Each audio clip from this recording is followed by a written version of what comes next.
নবী সাল্লাল্লাহু আলাইহি সাল্লাম বলেছেন, বেলাল, আমি জান্নাতে আমি দেখেছি যে আমার আগে আগে তুমি হাঁটছো, এরকম মনে হচ্ছিল, এবং তোমার পায়ের জুতার আওয়াজ আমি শুনতে পেলাম। বেলাল, আমাকে বলো তুমি কি আমল করো? বেলাল রাদিয়াল্লাহু আনহু বললেন, হে আল্লাহর রাসূল, আমার তো এরকম বিশেষ কোনো আমল নাই, আপনি যা বাতান সেগুলাই তো। আমি খুব গুরুত্বের সাথে, বিশেষ গুরুত্বের সাথে স্পেশাল কোনো আমল করি সেরকম আহামরি এরকম কোনো বিশেষ আমল তো নাই, তবে একটা আমল আমার আছে, সেটা হলো, হে আল্লাহর রাসূল, দিন এবং রাত যখনই আমি অজু করি, অজু করার পর আমি 2 রাকাত নামাজ পড়ি, তাহিয়াতুল ওযু পড়ি, এটা আমি কখনো ছাড়ি না। নবী করিম সাল্লাল্লাহু আলাইহি সাল্লামের আর বুঝতে বাকি ছিল না তার এই বিশেষ স্পেশাল আমল, যেটা হয়তো আমরা অনেকেই আজকাল করি না। বিশেষ করে আমাদের সমাজ থেকে তাহিয়াতুল ওযু নামাজ বিলুপ্ত হয়ে গেছে, এই সুন্নাত আজ হারিয়ে গেছে। আমরা ওযু করার পর 2 রাকাত নামাজ পড়ার বেশিরভাগ মানুষ অভ্যস্ত না। তাহিয়াতুল ওযু তো পরের কথা, তাহিয়াতুল মসজিদও আমাদের সমাজ থেকে হারিয়ে গেছে। মানুষ মসজিদে চলে যায়, ধাপ করে বসে যায়, অথচ নবী সাল্লাল্লাহু আলাইহি সাল্লাম বলেছেন, ইদা দাখালা আহাদুকুমুল মাসজিদা, তোমাদের কেউ যদি মসজিদে প্রবেশ করে, ফালা ইয়াজলিস হাত্তা ইউসাল্লি রাকাতাইন, তাহলে সেই মসজিদে ঢুকে যেন 2 রাকাত নামাজ পড়া ছাড়া না বসে। নবী করিম সাল্লাল্লাহু আলাইহি সাল্লাম এত গুরুত্ব দিতেন। এক ব্যক্তি এসে বসে গেছে, তিনি তাকে বলেছেন, তুমি কি 2 রাকাত নামাজ পড়েছো? লোকটি বলেছে, না পড়ি নাই। নবীজি বলেছেন, কুম, দাঁড়াও, তুমি 2 রাকাত নামাজ পড়ো, তারপরে বসো। আল্লাহর ঘরের সম্মানার্থে গিয়ে বসতে হলে তুমি 2 রাকাত নামাজ পড়বে, তারপরে গিয়ে বসবে। এই তাহিয়াতুল মসজিদ আমাদের সমাজ থেকে হারিয়ে গেছে। আর তাহিয়াতুল ওযু, এটা তো আমরা অনেকে জানিও না, যে যতবার আপনি ওযু করবেন, ওযু করার পর কোনো কথাবার্তা অন্যান্য কাজকাম করার আগে, ওযু করার পর দ্রুততার সাথে আপনি কিবলামুখী হয়ে 2 রাকাত নামাজ পড়ে ফেলবেন। এটা ওযুর সম্মানে, এটাকে তাহিয়াতুল ওযু বলা হয়। বেলাল রাদিয়াল্লাহু আনহুর এই আমলটির কারণে নবী সাল্লাল্লাহু আলাইহি সাল্লাম তার পায়ের আওয়াজ জান্নাতে শুনতে পেয়েছেন। এই আমলটা আমরা শুরু করব তো ইনশাআল্লাহ। আল্লাহ আমাদেরকে আমল করার তৌফিক দান করুন।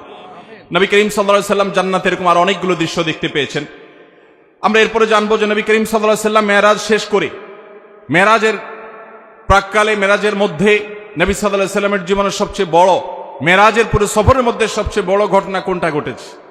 সবচেয়ে বড় ঘটনা ঘটেছে আল্লাহর পক্ষ থেকে সালাত বা নামাজের যে বিধান দিয়েছেন মেরাজে, এটা ছিল তার মেরাজের সবচাইতে ফোকাস পয়েন্ট, সবচাইতে গুরুত্বপূর্ণ ঘটনাবলীর অংশ।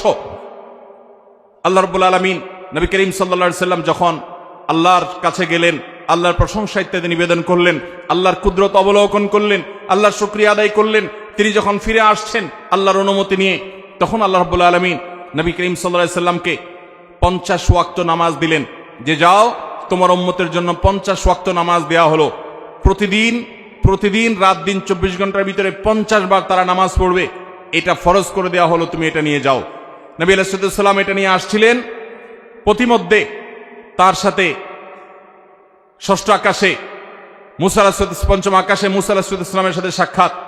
মুসা আলাইহিস সালাম বললেন যে, আমি বনি ইসরাইলের নবী হিসাবে, তাদের দায়িত্বশীল হিসাবে আমার অভিজ্ঞতার আলোকে বলছি, তোমার উম্মত দিন এবং রাত 24 ঘন্টার মধ্যে অন্যান্য কাজকাম সব করে এর ফাঁকে আবার 50 বার নামাজ, এটা তারা পড়তে পারবে না, এটা তাদের জন্য কষ্টকর হয়ে যাবে।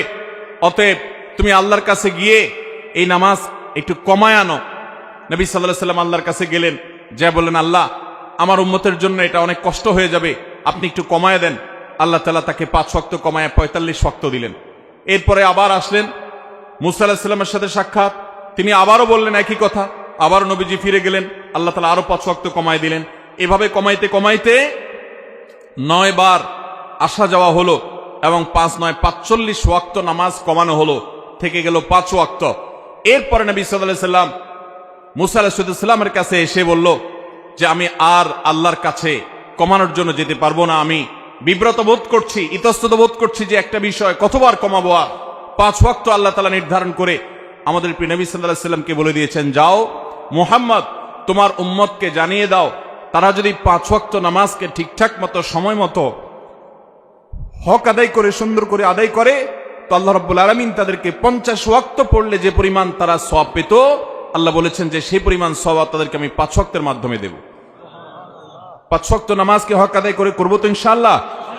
ওয়াক্ত মতে ইহতিমামের সাথে, ধীরস্থিরতার সাথে, সৌন্দর্যের সাথে, মনোযোগের সাথে, আল্লাহর স্মরণের সাথে নিয়ে আল্লাহ রাব্বুল আলামিনকে স্মরণ করবার জন্য আকিমিস সালাত আলি যিকরি, আমরা মহব্বতের সাথে খুশু খুশুর সাথে মৃত্যুর আগ পর্যন্ত 5 ওয়াক্ত নামাজকে আঁকড়ে ধরবো তো ইনশাআল্লাহ। ভাইরা আমার, নবী করিম সাল্লাল্লাহু আলাইহি সাল্লামকে আল্লাহ রাব্বুল আলামিন মেরাজে ডেকে নিয়ে একান্ত কাছে নিয়ে এই 5 ওয়াক্ত নামাজ দিলেন। এই নামাজ যার যত বেশি সুন্দর হবে সে আল্লাহর তত বড় ওলি, সে আল্লাহর তত বড় নেককার। যার নামাজ যত তাড়াহুড়ো হবে, যার নামাজে যত অবহেলা হবে, যার নামাজে যত মনোযোগ কম থাকবে, যার নামাজ সালাত যত অসুন্দর হবে, এই ব্যক্তির সাথে আল্লাহর সম্পর্ক তত দুর্বল প্রমাণ হবে। অতএব ভাইরা আমার, মুরব্বীরা আমার, আল্লাহর ওয়াস্তে চ্যালেঞ্জ হিসেবে নিতে হবে, আমরা জীবনে আমাদের জীবন যাবে, আমার প্রাণ যাবে, আমার নামাজ কখনো ছুটতে পারে। অতএব নামাজের ওয়াক্ত হবে, ইমানদার কখনো নামাজে গাফলতি করবে। নবী করিম সাল্লাল্লাহু আলাইহি সাল্লামকে আল্লাহ রাব্বুল আলামিন এই বিধানটি দেওয়ার জন্য তাকে নিয়ে গেলেন মেরাজে। অথচ এত কাছে নিয়ে আল্লাহ রাব্বুল আলামিন অন্য কোনো বিধান দেন নাই। রোজার বিধান আল্লাহ তাআলা জিবরিলকে দিয়ে পাঠিয়ে দিয়েছেন, যাকাতের বিধান জিবরিলকে দিয়ে পাঠিয়ে দিয়েছেন, হজের বিধান আল্লাহ রাব্বুল আলামিন জিবরিলকে দিয়ে পাঠিয়ে দিয়েছেন। ইসলামের অন্য সমস্ত বিধিবিধান, ফরজ নির্দেশগুলো কোরআনের আয়াত নাজিল করেছেন, জিবরিলকে দিয়ে পাঠিয়েছেন।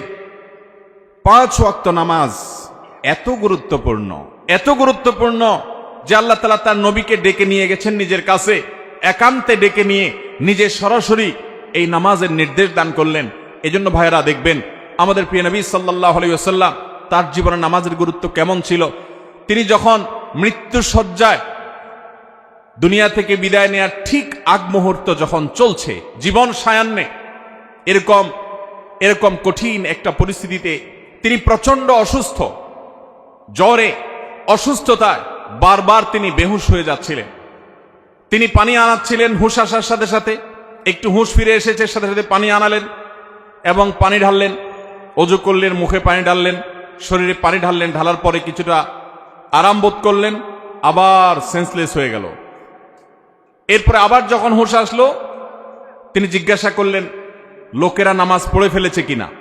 বলা হল না আল্লাহ রসুল, সবাই অপেক্ষা করছে আপনার ইমামতিতে নামাজ পড়বে, এদিকে আপনি অসুস্থ। এই কথা বলার পর তিনি আবার সেন্সলেস হয়ে গেলেন, আবার পানি ঢালা হলো, একটু সেন্স আসার সাথে সাথে আবারও একই কথা, মানুষেরা কি নামাজ পড়ে ফেলেছে। নবী করিম সাল্লাল্লাহু আলাইহি সাল্লামকে এই কষ্টের চোটে তিনি বেহুশ হয়ে যাচ্ছেন বারবার। যখন এই পানি ঢেলে তাকে একটু আরাম দিয়ে একটু হুঁশে ফিরে আনা হচ্ছিল, হুঁশে আসার সাথে সাথে তার প্রশ্ন, সবাই নামাজ কি পড়ে ফেলেছে। এরপরে যখন তিনি মোটামুটি একটু স্টেবল হলেন, নামাজ পড়ার মতো হলেন, কিন্তু উঠে গিয়ে মসজিদে নববীতে যারা গেছেন মদিনাতে জানেন নবীজির মিম্বর এবং তার কবর, এই কবর এবং মিম্বর, কবরটা ছিল তার বাসা, তার হুজরা, তার উম্মুল মুমিনিনদের হুজরা, আয়েশা রাদিয়াল্লাহু আনহার হুজরা, ওখান থেকে তার মিম্বর সামান্য কয়েক গজ দূরত্ব। এই প্যান্ডেলের এই মাথাও হবে না, অল্প একটু জায়গা। এটুকু জায়গা নবী সাল্লাল্লাহু আলাইহি সাল্লাম পায়ে হেঁটে নামাজ পড়ার মতো ক্ষমতা ছিল না। এত দুর্বল হয়ে গেছেন, এত অসুস্থ, বারবার সেন্সলেস হচ্ছিল।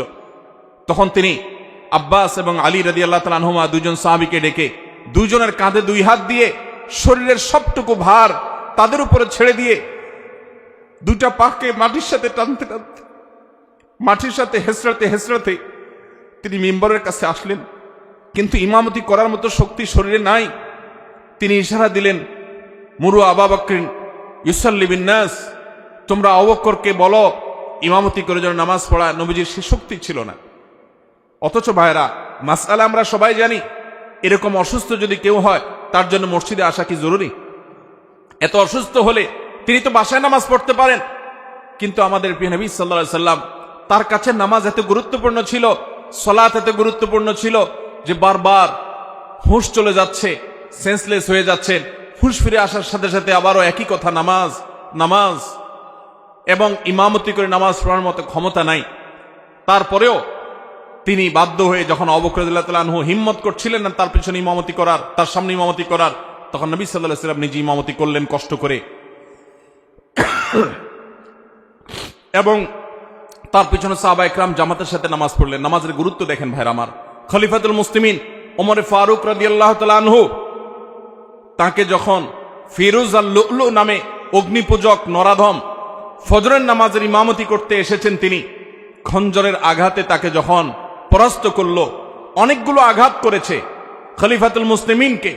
তিনি নামাজের প্রথম রাকাত শেষ করেছেন, দ্বিতীয় রাকাতে তাকে আঘাত করে যখন জমিনে ফেলে দিয়েছেন, তখন সেই সে ফিরুজাল্লুল নামক অগ্নিপূজক নরাধম এই কাফের, সে পালানোর চেষ্টা করছিল। সাহাবীরা তাকে থামানোর চেষ্টা যখন করেছে, বহু সাহাবীকে সে আঘাত করেছে। বিভিন্ন বর্ণনা থেকে বোঝা যায় 7 জন সাহাবী ওই জায়গায় উপস্থিত ওই অবস্থা মৃত্যুবরণ শাহাদাত বরণ করেছেন। এবং এরপর অন্যান্য সাহাবীদেরকে বারবার সে খঞ্জর দিয়ে আঘাত করছিল।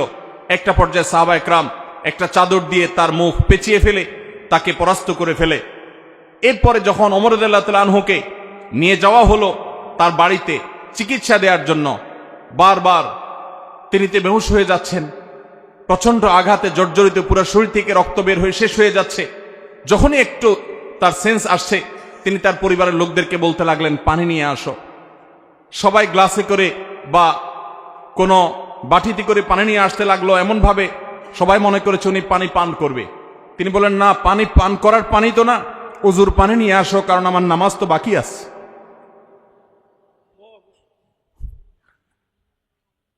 ওযু করে তারপরে লোকদেরকে নির্দেশ করলেন নামাজের আয়োজন করার জন্য। ভাইরা আমার, নামাজের গুরুত্ব আজ মুসলমান আমরা বুঝি না।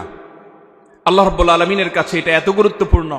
আপনি দাঁড়িয়ে পড়তে পারবেন না, বসে পড়বেন, বসে পড়তে পারেন না, শুয়ে পড়বেন, ইশারায় পড়বেন, ওযু করতে পারেন না, তায়াম্মুম করবেন।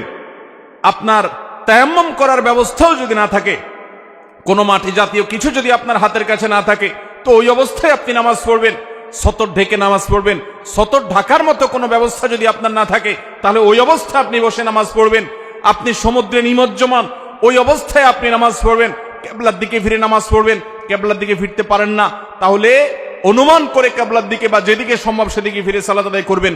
কিন্তু নামাজ মাফ নাই। যুদ্ধক্ষেত্রে পর্যন্ত সালাতের খৌফের বিধান আল্লাহ তাআলা কোরআন নাজিল করেছেন। সালাতুল খৌফ কি? সালাতুল খৌফ হলো যুদ্ধ চলছে রণাঙ্গনে, সম্মুখ যুদ্ধ, একেবারে মুখোমুখি আক্রমণ। এই মুহূর্তে নামাজের ওয়াক্ত হয়ে গেছে। নামাজ পড়তে গেলে শত্রুপক্ষ আক্রমণ করে সব শেষ করে ফেলবে। ইসলামের নির্দেশ, কোরআনের নির্দেশ হলো যে তখন তোমরা নামাজে জামাতের সাথে ওই অবস্থাতেও নামাজ পড়বে, কিন্তু একদল জামাতে নামাজ পড়বে, আরেক দল শত্রুদের সাথে লড়াই করে আত্মরক্ষা করবে। একদল যারা ইমামের সাথে নামাজ পড়ছে, তারা 1 রাকাত নামাজ শেষ করে, 1 রাকাত সালাত শেষ করে তারা চলে যাবে যুদ্ধে। যারা এতক্ষণ যুদ্ধ করছিল, তারা এসে ইমামের পিছনে আবার দাঁড়িয়ে তারা 1 রাকাত পড়বে। তারা তাদের 1 রাকাত শেষ করে আবার চলে যাবে। 1 রাকাতের মাঝখানে যাওয়া জায়েজ নাই। কিন্তু যুদ্ধক্ষেত্রে সালাতুল খৌফের বিধান এটা জায়েজ আছে যে তোমার জীবনও রক্ষা করতে হবে, তোমার নামাজও রক্ষা করতে হবে। ইমানদার কখনো কোনো যুক্তিতে নামাজ ছাড়ার মতো কোনো সুযোগ, কোনো পরিস্থিতি, কোনো অবস্থা ইমানদারের জীবনে থাকতে পারে না, কারণ নামাজের চাইতে গুরুত্বপূর্ণ কোনো বিধান ইসলামে আর। মোহতারাম হাজিরিন, আল্লাহ রাব্বুল আলামিন এই নামাজের গুরুত্ব আমাদেরকে বুঝার তৌফিক দান করুন।